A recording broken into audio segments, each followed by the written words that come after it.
এক যুগ পর জাতীয় স্টেডিয়ামে নারী ফুটবল প্রত্যাবর্তনের ম্যাচ জয়ে রাঙাবে ঋতুরা, এমন আশায় মাঠে আসেন বাংলার ফুটবল প্রেমীরা। কদিন আগে হামজা সমিতদের উত্তাপ ছড়ানো মাঠে শুরু থেকেই দাপট বাংলার জয়িতাদের। প্রতিপক্ষ ফিফা র্যাঙ্কিংয়ে 92তম স্থানে থাকা মালয়েশিয়া। ৩ বছর আগে লাকি ভেন্যু কমলাপুরে এই মালয়েশিয়ার জালে ৬ গোল দিয়েছিল আঁখি শামসুন্নাহাররা।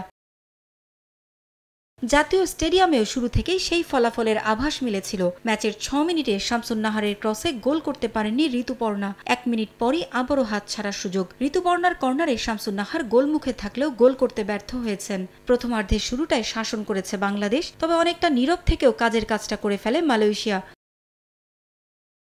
২৯ মিনিটে বড় ভুল করে বসেন গোলরক্ষক রূপনা চাকমা। রক্ষণভাগের ফুটবলাররাও পারেননি দলকে নিরাপদে রাখতে। তাদের বোকামির মাসুল দিয়েছে লাল সবুজ। ফাঁকা গোল পোস্টে দাপটের সঙ্গে গোল করেন মালয়েশিয়ার নূর আনিসা বিনতে মুরাদ। হতাশায় মুষড়ে পড়েন জাতীয় স্টেডিয়ামে আসা সমর্থকরা।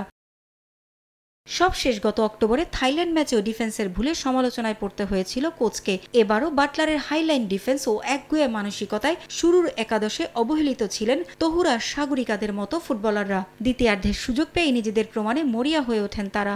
৬৮ মিনিটে নিশ্চিত গোলের সুযোগ হারায় বাংলাদেশ।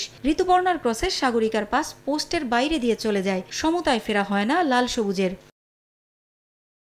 এদিন মামুনি স্বপ্নাদের দ্বিতীয়ার্ধে অভিষেক হলেও আলো ছড়াতে পারেননি। শেষটায় তহুরা মনিকারা কয়েকবার মালয়েশিয়ার দুর্গে গোলের সুযোগ পেলেও তা কাজে আসেনি। একরাশ হতাশা নিয়ে শেষ হয় মিশন অস্ট্রেলিয়ার প্রস্তুতি ম্যাচ।